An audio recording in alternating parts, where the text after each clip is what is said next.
Vamos lá, meus irmãos, vamos lá. Começando aqui nossa terceira aula de hermenêutica 1 e 2. Já oramos, como costume. Mais uma vez, boa noite, graça e paz. Amém. Graça e paz, irmão. Boa noite, graça e paz a todos. É com muita alegria que vamos continuar tratando desse tema que, para mim, é uma das matérias principais da teologia, uma das mais importantes. E eu me delicio toda vez que eu dou esse assunto, esse tema, esses temas, né? Dentro dessa matéria, todos esses assuntos, eu amo poder trabalhar com vocês, cada aluno e cada turma. Tá bom, meus irmãos? Então, antes de ler o texto bíblico, eu quero lembrar a todos os meus irmãos que essas aulas são gravadas para que vocês possam utilizá-la depois, esse material. São gravadas também essas aulas para que futuros alunos em EAD possam estar utilizando esse material. São gravados também com o propósito de abençoar cada cristão em qualquer lugar, onde possa estar e, quem sabe, ali, se ele fala a língua portuguesa, se é alguém que está querendo aprender mais sobre esses temas, essas doutrinas, eu deixo livre, por meio das redes sociais, essas aulas, para que esses irmãos possam ter o contato com a Bíblia, como nós estamos tendo, que essa é a principal razão, e depois o contato com uma boa teologia e com esses livros clássicos, como a gente vem estudando. E nós estamos trabalhando aqui em cima do livro do Lund, do Nelson, e do Luiz Berkoff. Esses são os nossos livros básicos, esses são os clássicos, que eu quero que vocês leiam, releiam e introjetem todo esse conteúdo dentro do coração de vocês, porque eu não tenho dúvida que esses irmãos, esses líderes, esses teólogos, eles foram instrumentos de Deus para nos ensinar a fazer uma leitura correta das Escrituras. E como você já bem sabe, tem outras literaturas também que a gente vem trabalhando, que é o Raimundo de Oliveira, da CPAD, Roy Zuck, também da Edições Vida Nova, e também a Espirável Hermenêutica, que é do Osborne, da Edições Vida Nova, que é um clássico, eu diria, um dos melhores livros em língua portuguesa. E a gente vai estar trabalhando em todos esses livros em cima dessas matérias. E uma última coisa que eu pensei esses dias, né, irmãos? Aonde quer que esteja um servo de Deus que deseja aprender e quiser utilizar tanto esse módulo, essas matérias gravadas aqui, quanto as que já foram gravadas no passado, fique à vontade. Eu deixo aberto para que realmente os irmãos possam ser ministrados. E olha, se algum aluno, algum irmão ou irmã for liberto de qualquer ensino herético, sectário, lá no céu eu já, eu diria que eu estarei recebendo meu maior galardão.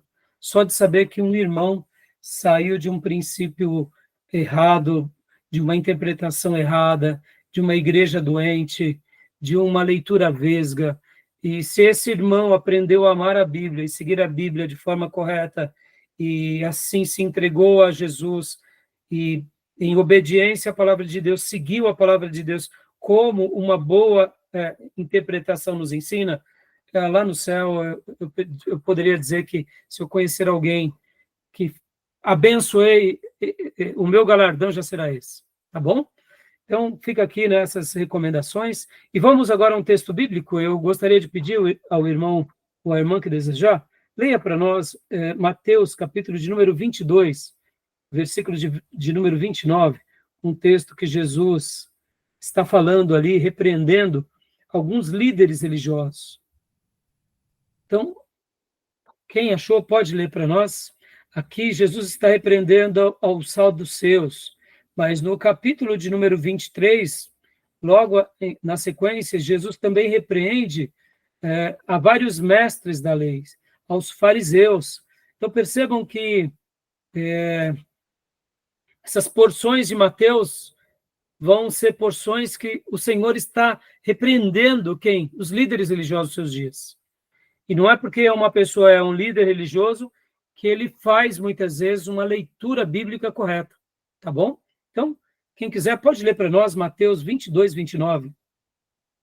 Por favor.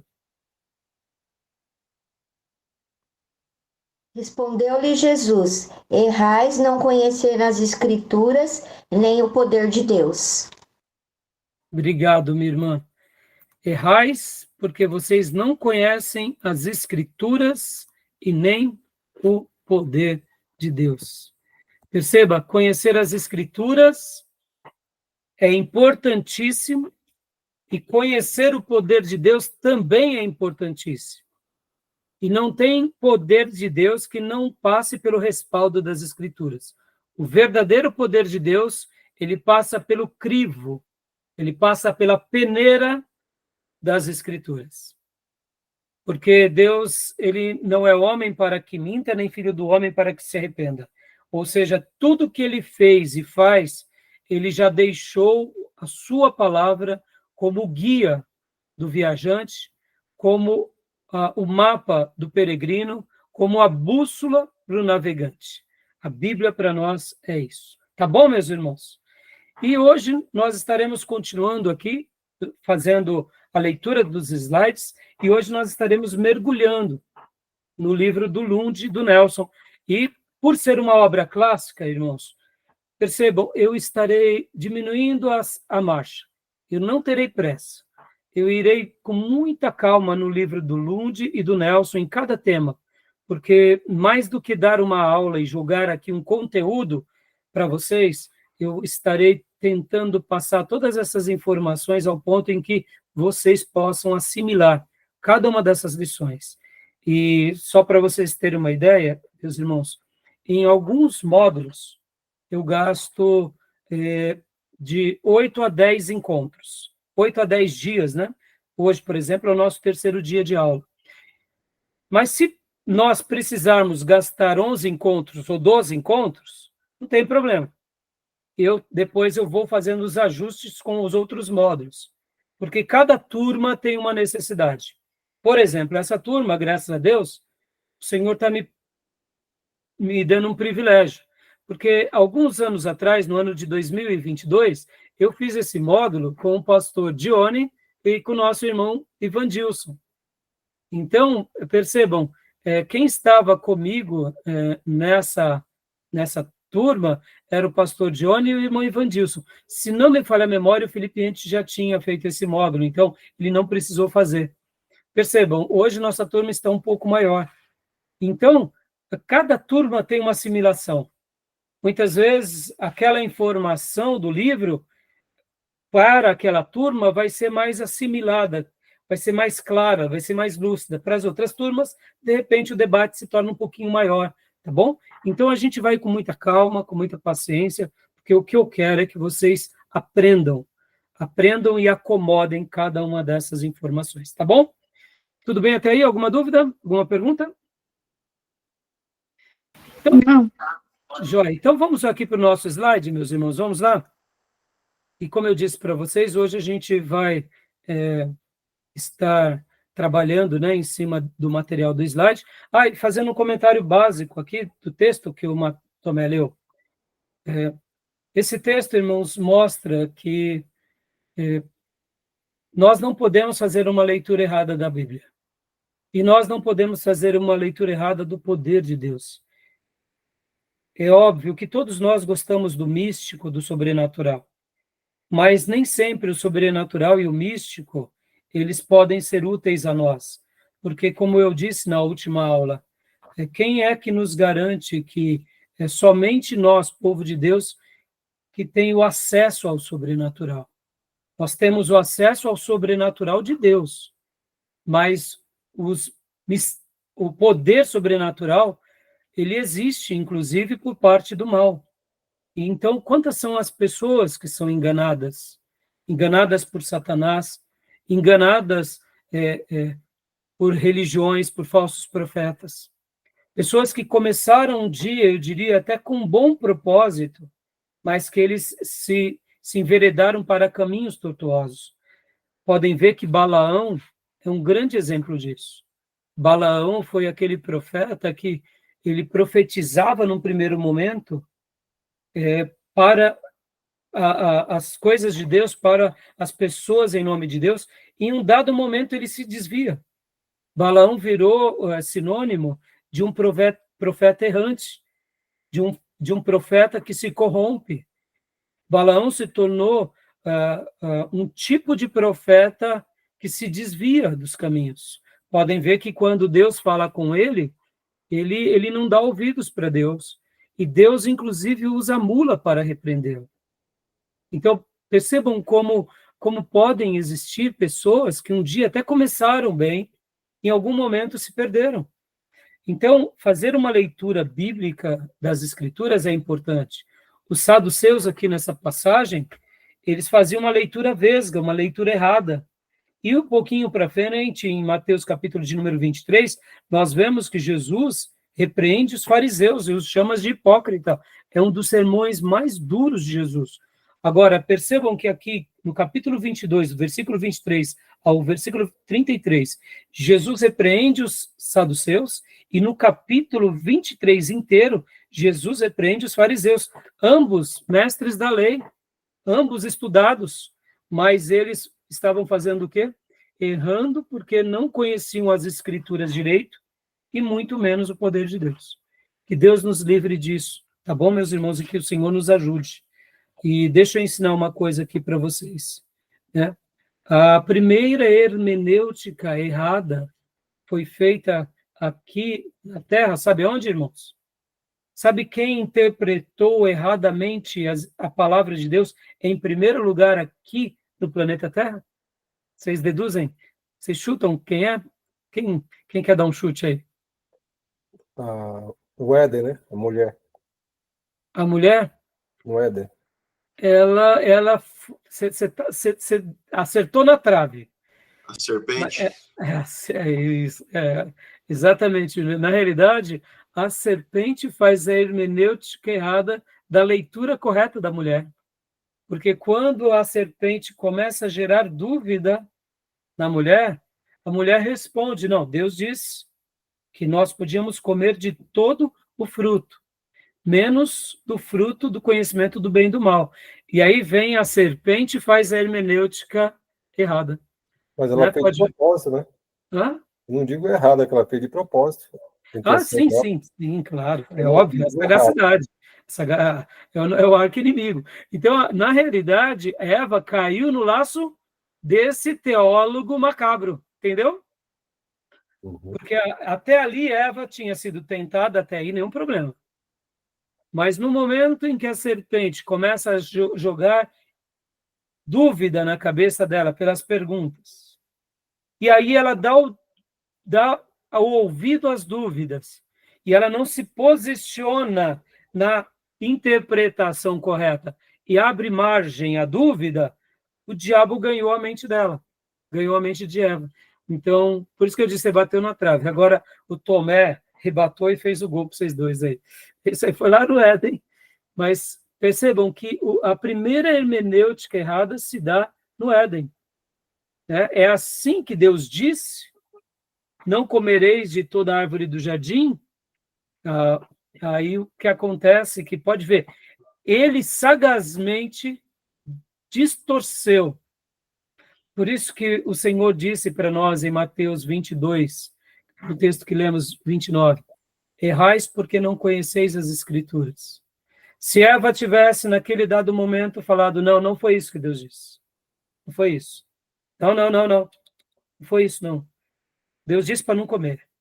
Mas ali ela colocou a dúvida, ela aguçou os sentidos, ela despertou os sentidos, os gostos de Eva, levando Eva a uma possível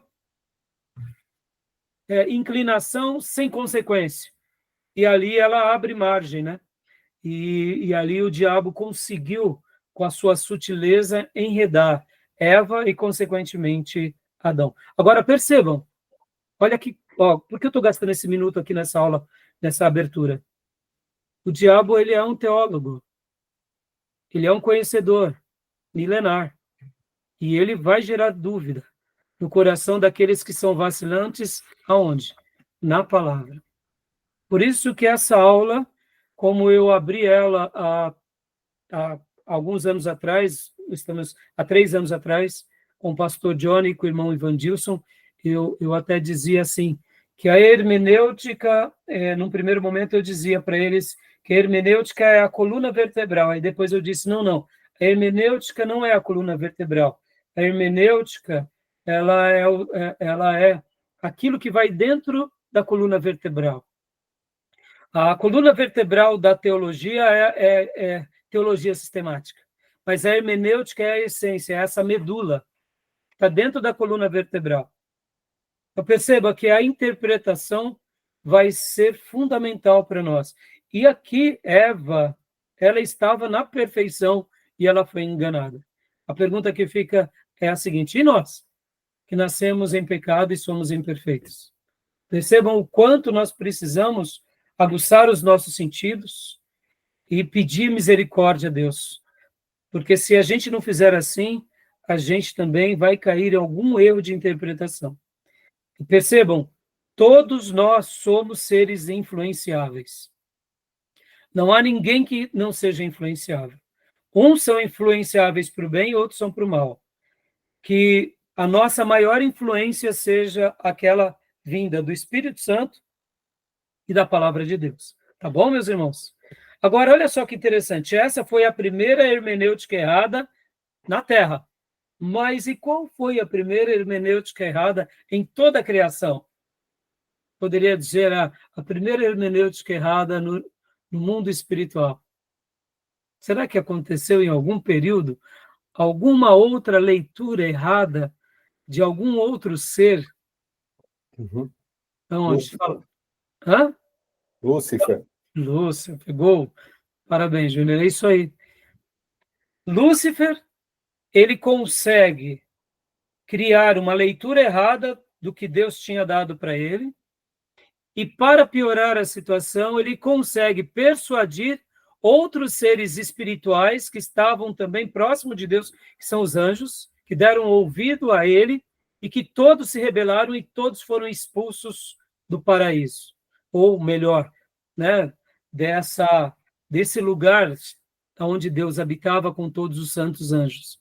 Percebam, irmãos, como que a leitura errada pode ser uma tragédia para as nossas vidas. Por isso que a gente está aqui. E como eu disse, a gente vai com toda a calma, com toda a ternura, passo a passo, pedir a ajuda de Deus. Por quê? Porque uma influência, muitas vezes errada, pode atrapalhar até seres que foram perfeitos. Percebam? Ali no paraíso, ou melhor, antes do paraíso, lá nos céus, Lúcifer, como um grande ministro de música, deduzimos, ele se corrompe, deixa com que o pecado nasça dentro dele, e ele leva muitos a se corromper com ele, por quê? Porque ele quis se tornar como Deus, e não somente isso, mas ele causa uma rebelião nos céus. E é daí que ele se torna o arqui-inimigo de Deus, e é daí que nascem também todos os demônios. Percebam? A palavra de Deus sempre será a maior arma para os filhos de Deus. Sejam eles anjos, sejam eles seres humanos. A palavra de Deus, ela é desde a eternidade. Passarão os céus e a terra, mas a minha palavra não passará. Por quê? Porque a palavra de Deus não faz curva, nem faz variação. E é por isso que nós, quando nos apropriamos dela, fazendo a leitura correta, nós desfrutamos da própria essência de Deus. Podem ver que Jesus, ele é o verbo, ele é a palavra que encarna. Tá bom, meus irmãos? Então, eu deixo aqui essa breve meditação para vocês. É interessante isso tudo que a gente viu, não? No Éden, você falou que foi um erro, né? Interpretativo. Mas o erro, como a gente julga no direito, o erro é uma questão de você faz um ato involuntário, uma coisa sem dolo, sem querer, sem intenção. Ou ele sabia, não é uma questão de interpretação, mas ele sabia e fez aquilo de próprio propósito, a levá-los à queda. A queda, a desobediência a Deus. Porque uma coisa... Concordo, e obrigado, porque você está fazendo uma leitura técnica do erro. A intenção dele não foi erro, a intenção dele era essa, era a queda. Exato. Isso, a intenção dele era a destruição. Tanto é que Adão e Eva caíram.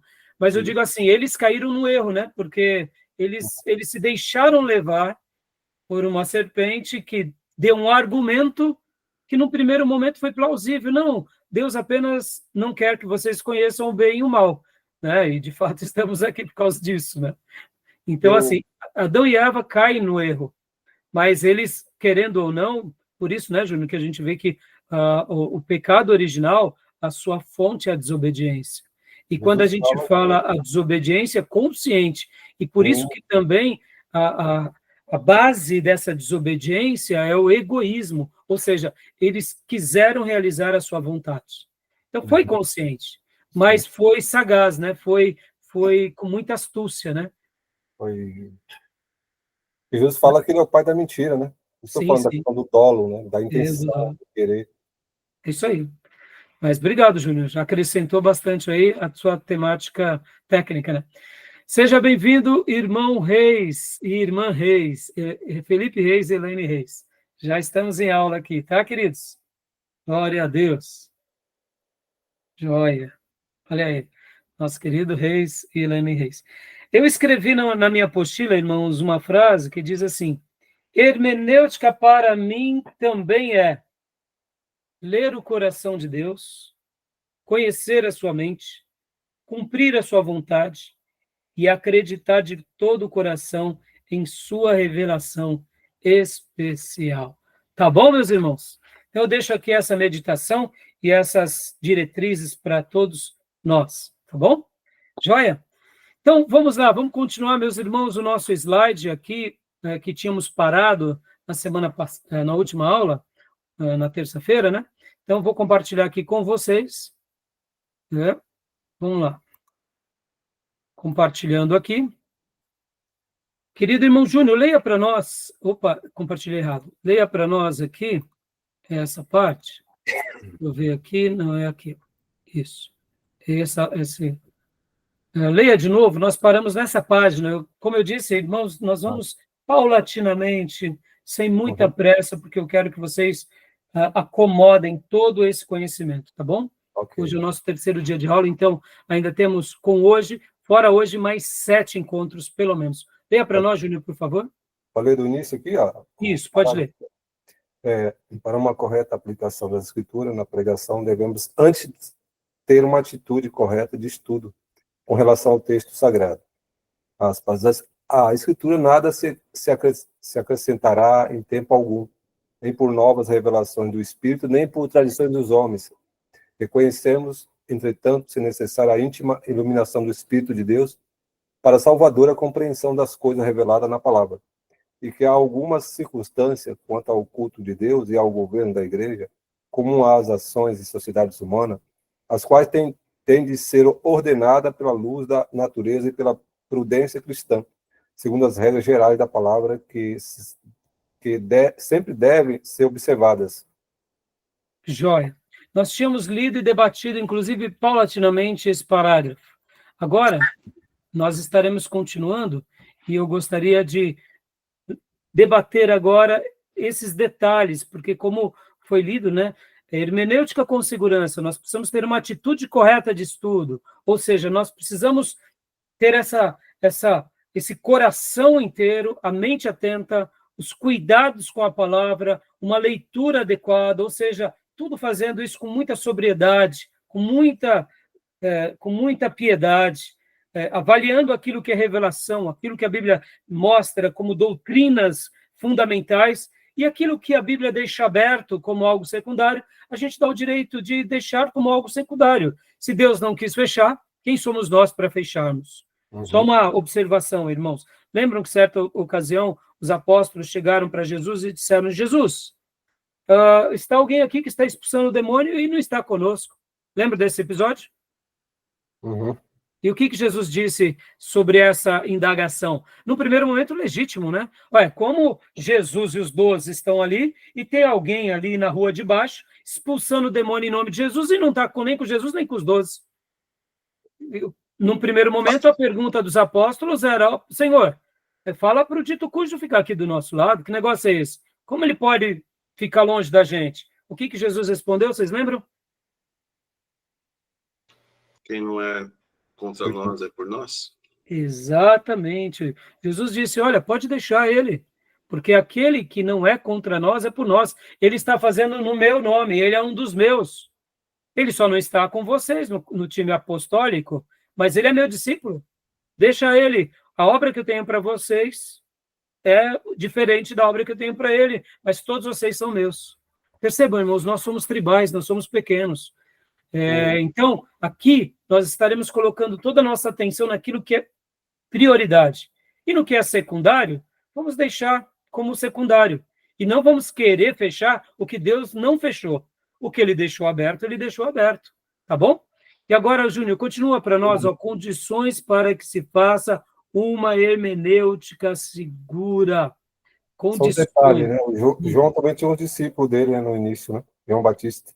João Batista, joia, Júnior. E, de fato, pode ver que João, ele teve um certo trabalho, porque os discípulos dele queriam continuar com ele. O que ele disse para os discípulos dele?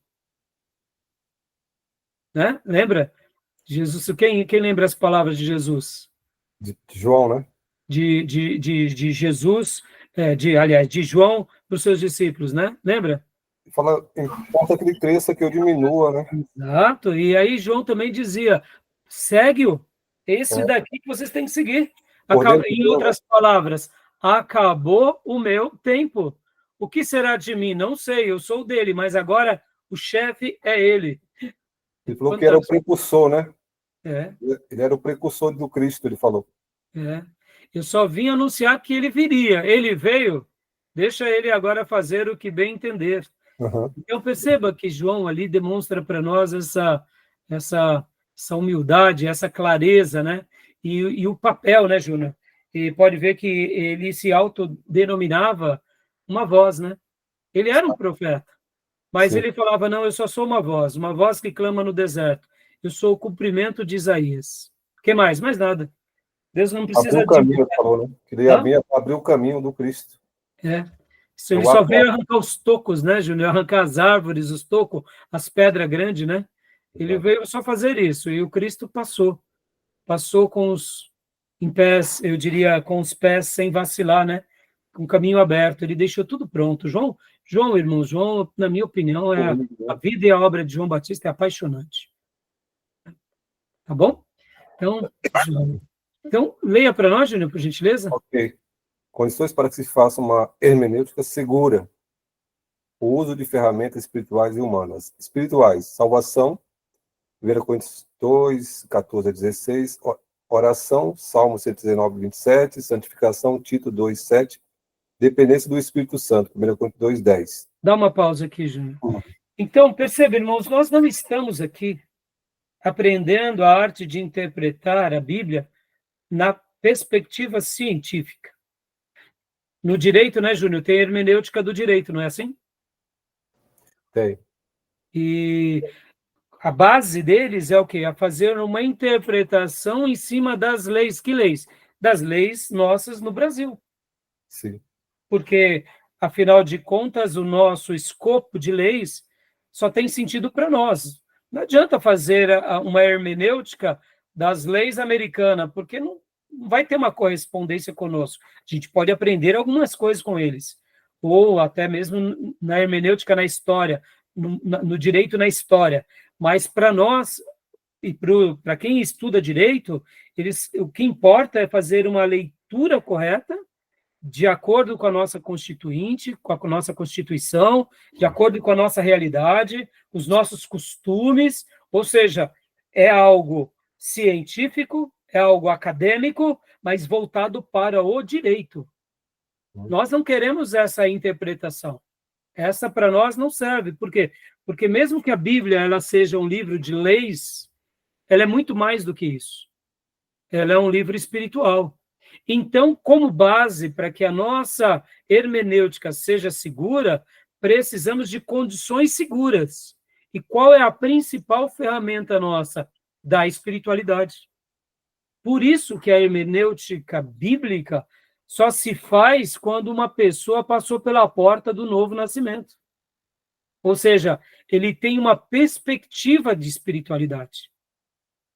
E aí, dentro dessas qualidades, da espiritualidade, a pessoa precisa ser salva, precisa ser uma pessoa de oração, precisa ser um crente consagrado, e precisa, sobretudo, depender do Espírito Santo. Parecem chover no molhado essas coisas aqui, meus irmãos, mas não pensem em vocês. Muitas pessoas entram no seminário teológico e ainda não se converteram. Sabia disso? Dá para imaginar uma situação como essa? Por isso que Martin Lloyd Jones, quando ele era convidado a pregar em alguns seminários, em algumas vezes ele pregava salvação, ele pregava novo nascimento, e chegavam para ele e diziam, mas reverendo Martin Lloyd Jones, pastor Martin Lloyd Jones, aqui é o grupo de seminaristas, e ele dizia, e quem é que disse que todos aqui são salvos? E ali, quem indagava o reverendo Martin Lloyd Jones ficava quieto. Porque, irmãos, é consenso que muitos podem até entrar no seminário, por quê? Porque eles têm uma vida ética e moral elevada, nasceram dentro da igreja, ou seja, eles gostam da igreja, eles gostam da Bíblia, eles veem que a igreja é um projeto na sociedade maravilhoso, é uma obra de Deus maravilhosa, só que eles não passaram pela porta do novo nascimento ainda. Interessante, não? Deixa eu contar uma história aqui para vocês sobre isso, irmãos. Estava ouvindo, vocês verão no próximo módulo, essa ilustração. O reverendo Billy Graham conta, em uma de suas mensagens, que ele foi pregar numa cidade e o diretor do seminário contou a história de conversão dele para o Billy Graham. E, inclusive, ele disse ali para o Billy Graham, pode contar para todo mundo, Billy Graham, como foi a sua experiência. Aliás, a minha experiência. Como que esse diretor de seminário fazia, né? Ele ia todos os dias para o seminário, e lá ele estudava os livros de teologia e ensinava aos alunos. E um dia ele pegou um ônibus e do lado dele sentou uma senhora negra, ele disse. E essa senhora negra pegou um folheto e entregou para ele, aliás, fez uma pergunta, se não me falha a memória é isso, fez uma pergunta para aquele senhor. O senhor já nasceu de novo? Aí ele olhou para aquela senhora e disse assim, senhora, eu sou o pastor tal, diretor do seminário tal. E aí aquela senhora negra disse assim, não foi isso que eu te perguntei. Eu não perguntei se o senhor era pastor, sacerdote, e nem diretor de seminário. Eu perguntei, o senhor já nasceu de novo? E ali ele ficou quieto, desceu no ponto onde era o seminário, foi lá para a biblioteca, pegou a Bíblia, abriu em João 3, leu a história de Nicodemos, e ali se colocou de joelhos e falou, Senhor, se até hoje eu não nasci de novo, me perdoa. A partir de hoje eu quero nascer de novo. E ali, depois de algum tempo, que ele já estava vivendo isso, ele contou essa história para Billy Graham, e Billy Graham, nas suas cruzadas, ele contava essa história, da importância de nascer de novo. Percebam, meus irmãos, era um diretor de seminário, pastor, que não tinha tido uma experiência real com o quê? Com a verdadeira espiritualidade. Se nós desejamos fazer uma hermenêutica segura, nós precisamos de ferramentas, em primeiro lugar, espirituais. Por quê? Porque os valores de Deus se discernem espiritualmente. Eu vou agora fazer uma dinâmica aqui com vocês nunca mais se esquecerão.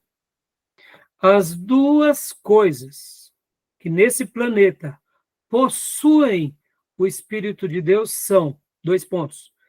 Guarda isso.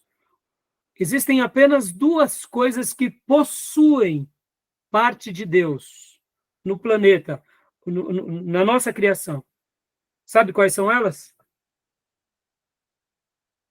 A primeira, o que vocês acham? A Bíblia? A Bíblia, lembra? Os textos que nós lemos, que ela foi feita pelo Espírito Santo usando homens santos. Então, a Bíblia possui o Espírito Santo. O Espírito Santo é o autor dessas palavras. Essas palavras que nascem no Espírito, nascem no coração de Deus, um dia se tornaram revelação sagrada e escrita. Ela está aqui, mas ela é espiritual, porque não é o livro pelo livro. Se nós colocarmos fogo nesse livro, ele vai queimar. Mas as verdades que estão nas palavras que contém esse livro não queimam. Nós podemos destruir aqueles que seguem esse livro, mas as verdades desse livro serão indestrutíveis. Por quê? Porque é a palavra de Deus. Ou seja, essas revelações nascem no mundo espiritual, nascem no céu. Deus consolida usando seus profetas, e está aqui. Então, a Bíblia é o livro que possui, contém. Tá bom? Primeira coisa. E segunda coisa, que contém o Espírito Santo. Sabe o que é? Vamos lá. O que vocês acham dessa criação? Nós. Parabéns, Tomé. Aí, eu e você. Pode ver que nós fomos criados à imagem e à semelhança de Deus. Qualquer outro animal, qualquer outra criação, pode ser uma criação linda de Deus, mas não contém a imagem e a semelhança. Ou como na teologia nós chamamos, o imago Dei. Agora perceba, olha que coisa linda. Então, fala, Júnior. O ser humano tem um espírito porque semelhança de Deus, mas ele não tem, a criatura não tem um Espírito Santo. Então, ele não tem o Espírito Santo. Então, mas isso que eu quero agora, você vai entender perfeitamente, Júnior, olha só, olha que interessante. Mas ele tem a imagem e semelhança. Essa imagem e semelhança, ela foi desfigurada, concorda? Sim. A gente vai... Isso nós estaremos trabalhando muito bem aonde? Em teologia sistemática, quando falarmos sobre antropologia. Mas assim, só para antecipar algo, só para vocês terem uma ideia. Então, mas quando Deus nos cria no Éden, tinha sido desfigurado isso? Não. Não. Estava em harmonia. O que desfigurou a imagem e a semelhança de Deus em nós? O que foi? Pecado. Pecado. Opa! Então, mas mesmo desfigurado, o homem ainda tem. Percebam, o homem, o ser humano, mesmo aquele ateu, mesmo aquela pessoa que negue a Deus, aquele cético, ou aquele pagão, ou aquele satanista, seja de qualquer religião, ele possui a imagem e a semelhança. É por isso que o diabo quer destruí-lo, porque se o diabo conseguir destruir aquela pessoa que tem a imagem e semelhança de Deus, ele consegue realizar a sua vingança contra Deus. Já que o diabo não consegue destruir a Deus, ele tenta destruir a suprema criação de Deus. É esse o projeto dele. Porque mesmo o ser humano que está agora no pecado, para que ele esteja no pecado, um dia ele nasceu na inocência. Então, em tese, as únicas duas coisas que contêm o Espírito Santo, na sua essência, é a Bíblia e o ser humano. Agora, o pecado nos desfigura. E podem ver que agora entra a obra do quê? A obra da espiritualidade. Percebam, no momento em que nós nos convertemos, o pecado, que é essa película sutil que atrapalha a nossa comunicação com Deus, é rompida. E podem ver que agora, tanto nós recebemos do Espírito Santo de Deus, quanto nós compreendemos o livro santo de Deus. Percebam que há um casamento entre ser humano e palavra. Pode ver que é agora com a palavra de Deus na nossa mente e no nosso coração que a gente trilha o caminho sagrado, que o projeto do Éden é restaurado, que a verdadeira espiritualidade ela é desenvolvida. Percebam, aqui há o casamento entre livro sagrado e crente regenerado. Agora, é óbvio, é por isso que nós só acertaremos com o auxílio da palavra. Sem o auxílio da palavra, ou fazendo uma leitura errada, a gente pega atalhos e erra. Podem ver que até mesmo a igreja, as paredes da igreja, nós temos a igreja, o santuário, como algo sagrado. Mas vamos por um momento, meus irmãos. São as paredes que são sagradas? Não são. Podem ver, a gente tem aquele momento de devoção juntos, mas é por causa das paredes, porque um dia a gente consagrou, porque um dia a gente lançou a pedra fundamental? Não. Quer algo mais sagrado do que o templo, que foi um presente de Deus para os judeus, E Deus, no momento em que viu o seu povo em pecado, foi lá e destruiu o templo para mostrar, olha, o meu projeto é com crentes sagrados, não é com paredes. Quando crentes que são templos do Espírito Santo se unem no mesmo propósito em qualquer lugar, aquele lugar vira um lugar de adoração sagrado. Por isso que nós amamos estar na igreja, por isso que nós amamos amar a Deus, louvar, orar. Por quê? Porque agora esse livro que contém o Espírito Santo passa a ser a razão da nossa vida nessa nova perspectiva depois de nascido de novo. Enquanto nós não somos nascidos de novo, nós não compreendemos os mistérios sagrados. Por isso que o homem natural não compreende as coisas do Espírito. Entendeu, meus irmãos? E pode ver que isso vai acompanhar o povo de Deus para sempre. Quando Deus separa Abraão, o que Abraão teve que passar? Por que porta? A porta do novo nascimento. Não foi isso? Abraão só se tornou o pai da fé porque ele passou pela porta do quê? Do novo nascimento. Ele obedece e aí ele se torna o quê? Vamos dizer assim, um servo de Deus, na nossa semelhança de cristãos piedosos. Entenderam? Então, há essa união entre a voz de Deus, que é a sua palavra, e alguém que realmente passa pela verdadeira espiritualidade. Tudo bem até aí? Joia? Tomé, leia para nós aqui 1 Coríntios 2,16, por gentileza. Alguém quer fazer alguma pergunta, algum comentário, meus irmãos?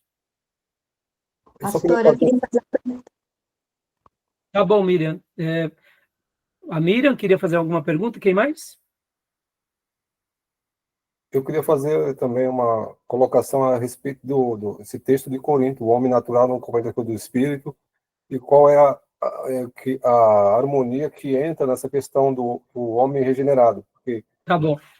Então, já você faz. Pode falar, Miriam. É a mesma pergunta. Tudo bem, então começa por você. É a mesma pergunta que o irmão fez, quando ele se responder, daí já está respondendo também. Tá bom. Então, pode falar, Júnior, então. Então, a dificuldade de entender essa questão entre o homem natural, aqueles que não conhecem a palavra. Então, entende-se que, compreende ali numa hermenêutica que o homem não natural é aquele que se converteu. Correto? Sim. Então, não natural é o que se converteu. Exato. O homem não natural é o homem comum que não conhece a Deus. O homem Sim. não natural é aquele que é o convertido. Sim, sim. Correto? Correto. E como a gente pode harmonizar essa questão do homem que entende com a regeneração? Porque às vezes ele pode entender, mas qual é o sinal da regeneração? Eu olho bem para aquele texto de Zaqueu, arrependimento, sinais de arrependimento, que houve regeneração. Exatamente. Então é isso que eu queria compreender, né? Isso, perfeitamente, Júnior. Suas palavras foram muito boas. O homem natural é aquele que ele pode até entender que Jesus é o Salvador, mas ele não dá espaço na vida dele para que Jesus o salve totalmente. Ele pode até entender. Ele pode até admitir que a Bíblia é a palavra de Deus, só que ele não segue. Ele pode até dizer que o pecado destrói o ser humano, mas ele continua pecando e ele está confortável. Esse é o homem natural, que vive segundo essa natureza. É claro que o homem natural, na sua melhor expressão, é aquele homem que nega Deus. Mas o homem natural também é aquele que segue o curso dessa natureza caída. Ora, tendo ética e moral, e ora sendo um depravado, que ignora. Porque, geralmente, a gente acha que o homem natural, todo homem natural, ele tem que ser um ímpio dos mais devassos. Não necessariamente. Eu acho que também ele é aquele que tem um conhecimento apenas intelectual. Sim, exatamente. Só pela força da sua capacidade cognitiva. Por isso que o segundo ponto, Júnior, da nossa ferramenta de interpretação segura é o que? Habilidades humanas. Porque Deus nos deu habilidades humanas. Agora, no momento em que eu coloco as habilidades humanas acima das habilidades espirituais, eu estou demonstrando o seguinte, que eu ainda não passei pela porta do novo nascimento. Então, por isso que o homem natural é aquele que segue o curso da sua vida. E quando Deus pede algo muito grande, ele fala, isso daqui não dá. Mas quando Deus pede algo pequeno, por exemplo, ame a sua família, ele fala, amar a família é uma coisa boa. Eu tenho que amar a família. Ame o inimigo, que Deus está pedindo demais. Então, perceba, o homem natural, ele pode até realmente seguir alguns princípios da palavra de Deus. Não significa que ele se arrependeu. Ele segue ele segue a sua racionalidade. Já o homem espiritual, ele despreza conscientemente tudo aquilo que o homem natural valoriza. Ele fala, não, Deus está dizendo, como você bem disse, Zaqueu, ele reconheceu que tinha defraudado, que tinha pecado, e ele disse, eu restituirei 4 vezes mais, e o restante do que eu ganhei legitimamente, eu vou dar metade de tudo que eu tenho aos pobres. Ou seja, ele ainda ficou com bastante propriedade, mas para um rico se abrir mão da sua riqueza é algo muito grande. Zaqueu fez isso, por quê? Porque ele se converteu.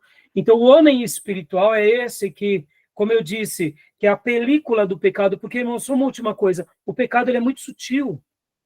Ele é muito sutil. O que faz com que o nosso espírito não tenha contato com o Espírito de Deus é o pecado. E no momento que a gente realmente se entrega a Deus, se arrepende de todo o coração, essa película chamada pecado, ela é rompida. E aí onde nasce a divina semente, ela nasce. Por isso que João vai escrever dizendo que aquele que tem realmente se convertido, ele não peca mais, porque a divina semente nasce dentro dele e agora ele cresce. O que seria essa divina semente? É o nosso espírito, a nossa alma que agora foi liberto do pecado e agora se comunica com Deus. E por isso que a Bíblia passa a ser o livro mais amado. E por isso que as práticas sagradas passam a ser almejadas. Porque agora a gente compreende segundo a vontade de Deus e não segundo a nossa mente humana, né? Joia, Júlio, obrigado. Fala, Miriam, pode perguntar. Eu acredito que essa pessoa que é natural, ela não, ela confia na sua própria sabedoria, né, também, né? Aí não Sim, quer saber de conhecimento de Deus em nenhum momento também, né? sim, sim. E pode ver, Miriam, que quando... Como que a gente sabe, Miriam, se nós estamos dependendo da nossa própria sabedoria? É bem fácil, é o que o Júnior falou. É o fruto, Miriam. Tem hora que a gente até está confiando em Deus. A gente acha que confia 100% em Deus. Mas a gente vai realmente confiar 100% em Deus quando? Na prova. Ali naquele momento que a gente realmente... A nossa sabedoria não diz mais nada. Vamos pegar um outro exemplo, Miriam, onde a gente se perde o tempo todo? Na prosperidade. A gente diz que tudo que temos é de Deus, até que Deus comece a tirar as nossas posses. Aí, nessa hora, a gente vai ver se realmente tudo que a gente tem é de Deus. Se o nosso coração está em primeiro lugar em Deus, ou se está nas coisas materiais. Entendeu? Então, perceba que o homem espiritual, em algum momento, vai aflorar a sua espiritualidade. Ele vai frutificar. E o homem natural também vai frutificar, porque a gente dá fruto daquilo que a gente é, né? Tá bom? Então, as ferramentas para uma interpretação correta, elas precisam do viés da espiritualidade. Então, Tomé, leia para nós 1 Coríntios 2, 14 a 16. Miriam, abre em Salmos 119, 27. Felipe Reis, Tito 2, 7. E nossa querida irmã Beatriz, 1 Coríntios 2, 10. Pode ler para nós 1 Coríntios, Tomé, sobre salvação. Graças, porém, a Deus em Cristo sempre nos conduz em triunfo e por meio de nós difunde em todo lugar o cheiro do seu conhecimento. Porque para Deus Você está lendo somos... 1 Coríntios ou 2? 1 Coríntios, Tomé, 2, 14 e 16.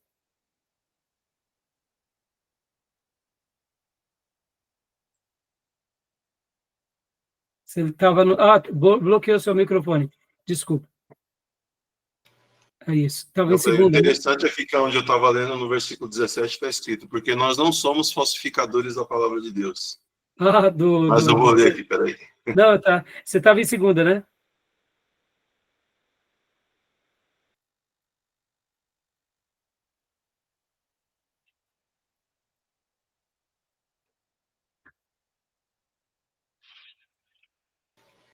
Agora sim.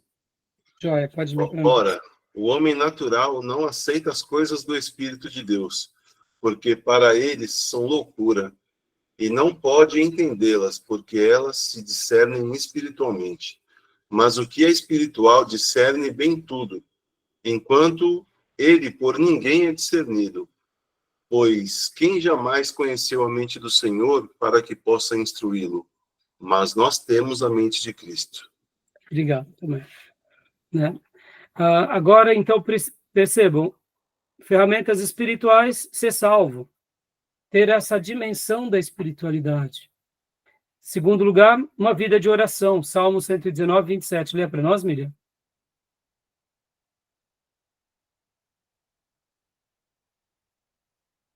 Irmã Miriam? Pastor, eu me perdi aqui que eu tirei da página, fui olhar para o Coríntios ali. 119, 27. Isso. Diz assim: faze-me atinar com o caminho dos teus preceitos e meditarei nas tuas maravilhas. Aqui, quando ele fala sobre meditar, dando essa ideia daquela meditação onde você projeta aquele momento de espiritualidade, quando a gente está orando, quando a gente está ali em profundo quebrantamento, refletindo sobre Deus, né? Poderíamos ler outros textos sobre oração. Esse versículo acaba falando mais sobre meditação. Qual é a sua versão, Miriam? Sua Bíblia, ela é qual? Tá bloqueado, Miriam. É Almeida, Revista Atualizada, RA. Ah, tá. Deixa eu ver aqui como está na minha versão, ó. É Salmo 119, versículo 27. Na minha NVI diz assim: faz-me discernir o propósito dos teus preceitos, então meditarei nas tuas maravilhas. Bem próximo. Né?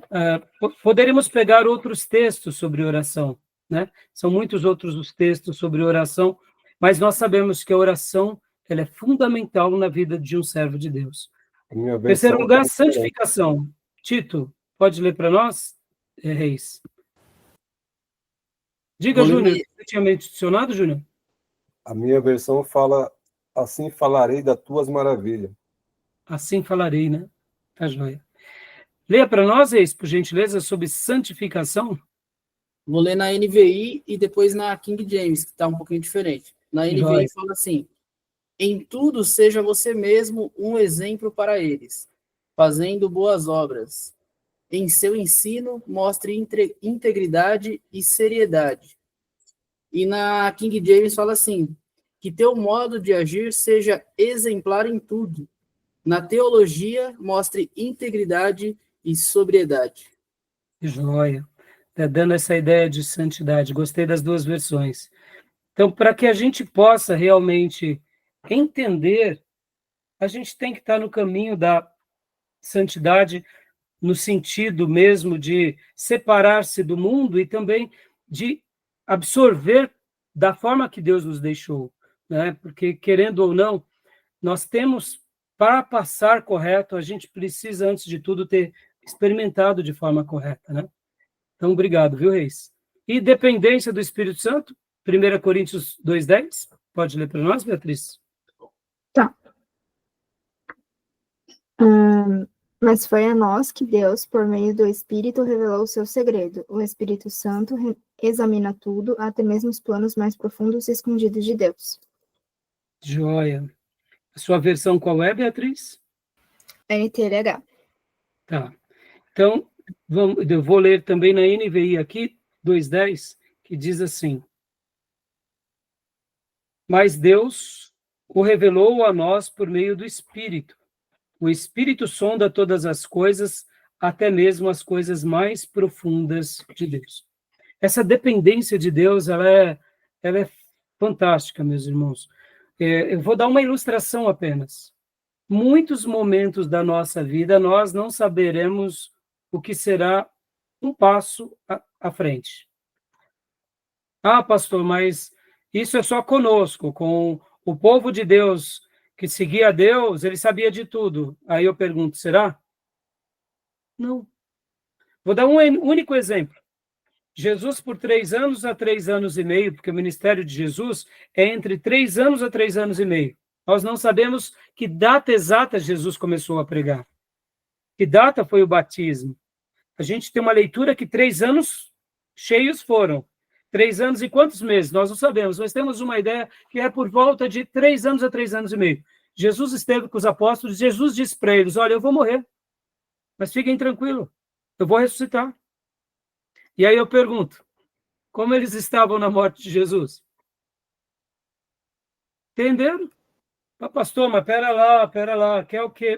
É assim, eles estavam com medo, eles estavam errando, Pedro mentindo, depois ficaram fechados numa casa, Jesus aparece naquela casa, ao 3º dia, aí quem não estava naquela casa? Tomé.